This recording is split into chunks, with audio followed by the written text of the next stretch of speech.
Hey there, hi there, ho there. Today we're going to talk about the debt ceiling.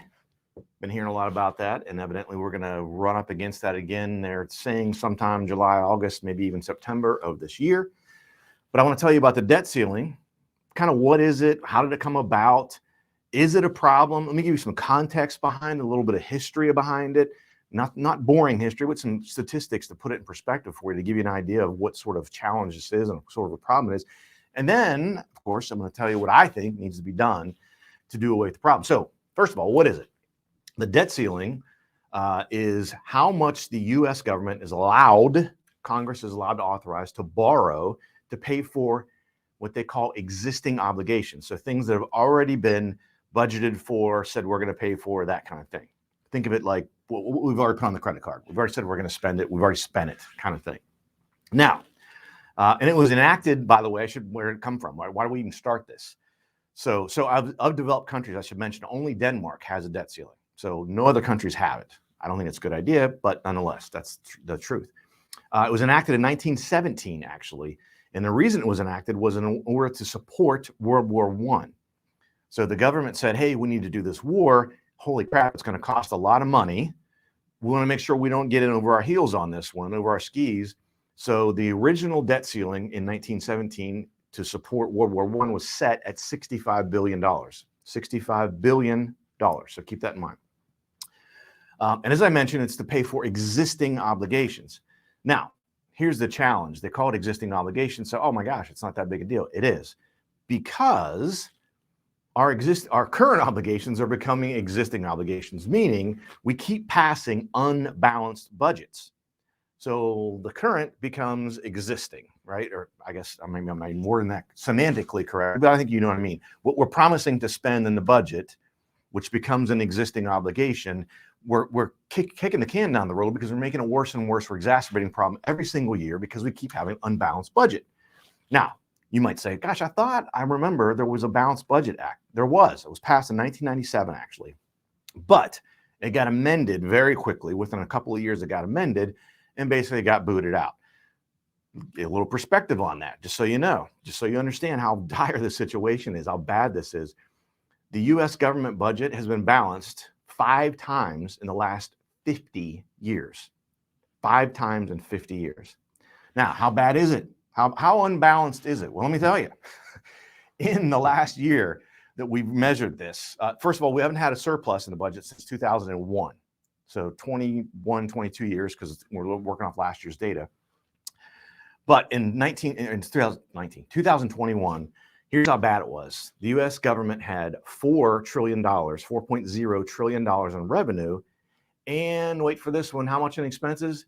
$6.8 trillion. 4 trillion, 6.8. We're spending, what, 55% more than we're bringing in. That's what our budget was. That's what our budget. We're budgeting to just crush ourselves every year. Just terrible. So let me give you a little context. I want to kind of wrap this up. The current debt ceiling that was increased the last time by Congress is at 31.4 trillion. Started out 65 billion in 1917. A little bit more to show you the trend. In 2008, it was at 10 trillion. 2017, it got to 20 trillion.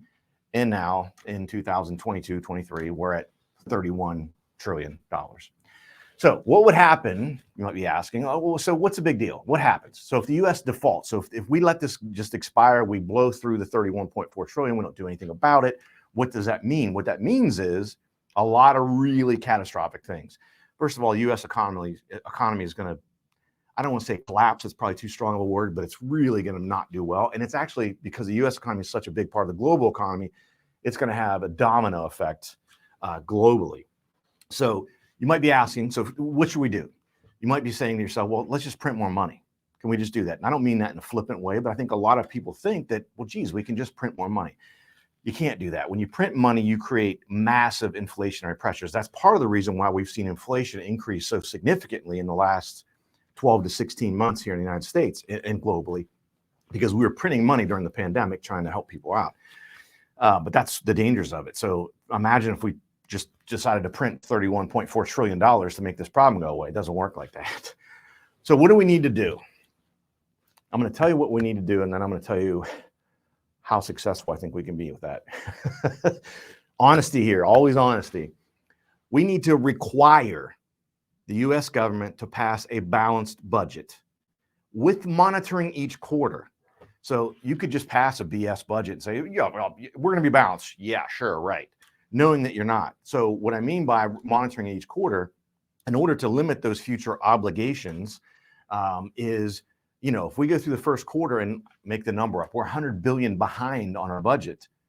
We need to find 100 billion to cut during the last 3 quarters in order to stay balanced and not have a deficit, right? To have a surplus or at least break even, so we don't continue adding to this debt that we have. Now, here's a big challenge to that. And again, you guys probably heard some of these numbers, but these are factual numbers right off of reputable sources, off the U.S. government's websites. The challenge with having a balanced budget is that 33% of last year's U.S. government budget, 33% of it was made up of paying for Social Security benefits and Medicare benefits. And of course, we don't want to reduce those. You could. Be really bad if we did, right? Those things, people have paid into those over the years. They've kind of earned no quote unquote, they've earned them, right? You've paid into them.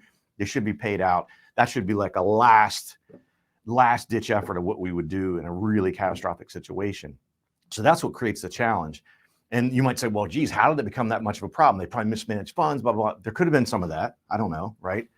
But the primary reason that's 33% of the budget, there's less people funding it. We have less people in the workforce than we had when all those 2 programs in particular began. And to make it even worse, we've got tons more people that are retired now, right? The baby boomers are retiring. The generation that was when those 2 programs were started and we were funding it with that generation of a massive number of workers, we've got less now. So that's why that got upside down. So require a balanced budget, monitor it every quarter, make adjustments as necessary.